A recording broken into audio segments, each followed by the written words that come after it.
Nurse نے کیا کیا، نرس آئی ہے، نرس نے دوسری بھی لگا دی ہے. جب دوسری ہاف ہوئی ہے نا تو زیادہ الجھن تکلیف ہو گئی.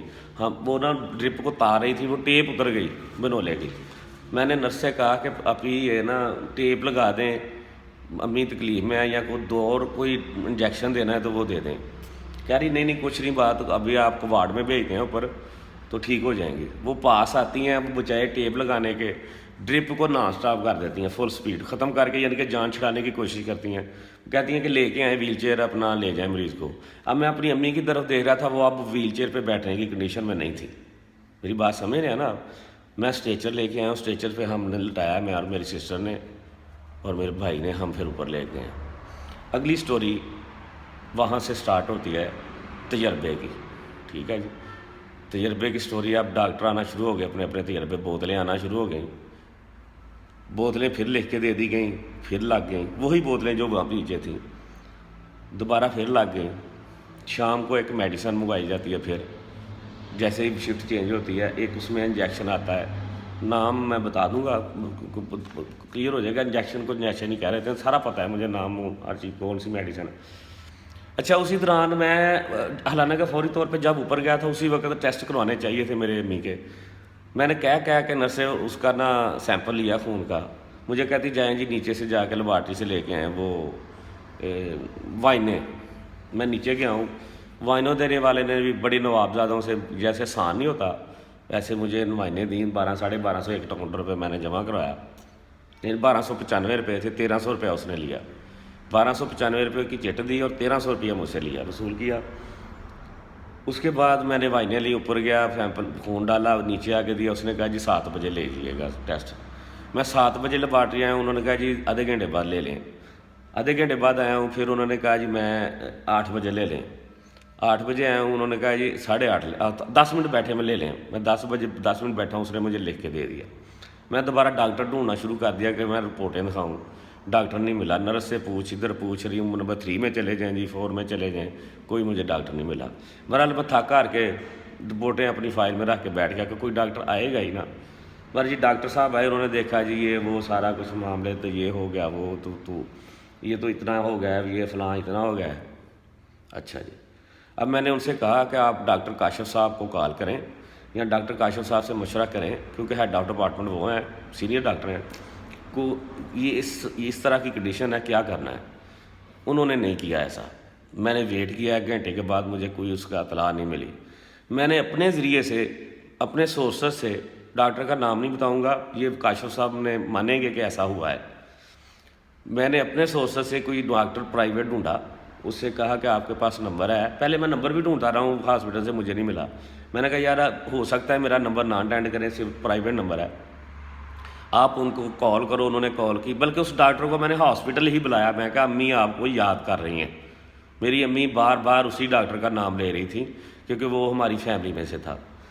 کہ ڈاکٹر مبشر نہیں مجھے نظر آیا، ڈاکٹر مبشر نہیں مجھے نظر آیا. ڈاکٹر کو میں نے فون کیا، ڈاکٹر کو میں نے بلایا، ڈاکٹر مبشر نے ان کو کال کی ہے، انہوں نے نہیں اٹینڈ کی. انہوں نے واٹس ایپ کیا ہے، پھر میسج کیا ہے.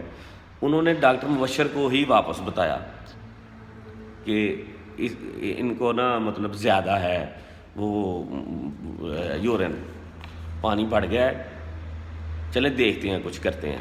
انہوں نے اپنے جونیئر جو کام کر رہا تھا ادھر ہاسپٹل میں ڈاکٹر تھا، اس کو انفارم نہیں کیا کہ ان کو ریفر کریں، ان کی کنڈیشن ہمارے کنٹرول والی نہیں ہے. بہرحال انہوں نے یہ کہا کہ آپ لوگ تجربے کرتے رہیں، آپ جو مستریاں اپنے ڈاکٹر ان کو لگا دیں، باری باری اپنے نا باریاں لگاتے رہیں، تجربے کریں. یہ سٹوری ہے. آگے کیا ہوا انشاءاللہ یہ بھی میں بعد میں بتاؤں گا، کیونکہ لاسٹ ڈیتھ تو ہو گئی نا. اتنا ہی ہے. آگے تو آپ کو پتہ ہے ہاسپٹلوں میں کیا آتا ہے، باقی بھی بتاؤں گا ڈیٹیل، کون سے ڈاکٹر نے کیا کیا، کیسے کیا، نرس نے کیا کیا، سارا کچھ. اب کیونکہ دیکھیں بھی زیادتیاں ہوتی ہیں، ہم لوگ برداشت کرتے ہیں ہمارے ساتھ. ہم عام عوام ہے نا، کوئی امپورٹنٹ تو ہے نہیں، انسان ہے، انسان تو ہے ہی، پر یہاں پہ جو فرعون بیٹھے ان کے لیے ہم لوگ جانور ہیں. ٹھیک ہے نا. جانور سے سالوں سال سے ہم لوگ، میں برداشت کرتا ہوں. میری ماں مجھے منع کرتی تھی کہ آپ کے ساتھ فلاں نے کچھ کیا تو کوئی بات نہیں بیٹا، اللہ پوچھ لے گا، اللہ اس سے پوچھے گا. اللہ نے پوچھا بھی ہے جنہوں نے مجھ سے کیا ہے. ادھر ہی ہیں سارے.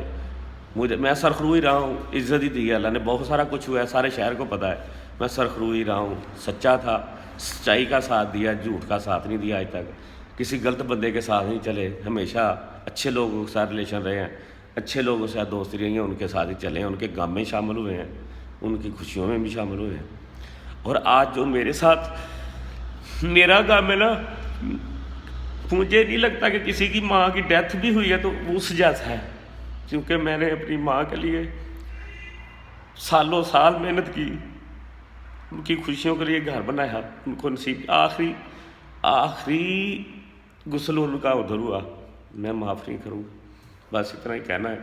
میری آپ سے التجا ہے کہ میری ویڈیو کو شیئر کر دیجیے گا، باقی دوست جو میرا دکھ نہیں سمجھ سکے یا میرا نہیں سن سکے یا جن کو میں سنا نہیں سکا، جنازے والے دن، فوتگی والے دن جب باتیں نہیں بتا سکتا تھا، میری فیملی پاس ہوتی ہے، ان کو بھی پتہ چل جائے کہ ہوا اصل کیا ہے۔ میری ماں کی وفات نہیں ہوئی، ڈیتھ نہیں ہوئی، میری ماں کو قتل کیا گیا ہے، میری ماں کو شہید کیا گیا ہے، میری ماں کو انہوں نے بڑی بے دردی سے قتل کیا ہے۔ میری ماں تو آخری ٹائم مجھے یہ بھی نہیں بتا سکی، ایک دن سیٹرڈے والے دن میں نے ایڈمٹ کرایا، سنڈے والے دن دوپہر کو کے بعد وہ مطلب اس کی یہ کنڈیشن ہی وہ بات ہی نہیں کرتی تھی، ہم باتیں کرتے لے گئے ہیں، امی کا سارا کچھ کرتے رہ گئے ہیں، چائے پی کے آئی ہے، بسکٹ کھا کے آئی ہے، پانی تھوڑا سا پیا، زیادہ پانی کہتی تھی میرے درد ہو رہی ہے، میں نے زیادہ پانی نہیں پینا، بالکل ٹھیک لے آئیں گے، سسٹر بھی وہی کنڈیشن ہے، سسٹر ٹھیک ہو گئی ہے، باقی اللہ، یہ اتنی بات بتانی تھی، ابھی اگلی باتیں بہت ہے، ابھی لمبی بات ہے، پھر وہ جب بیٹھیں گے انشاءاللہ۔ آپ لوگوں سے بہت شکریہ، مہربانی، میرا ساتھ ضرور دیجیے گا، میرے لیے دعا ضرور کیجیے۔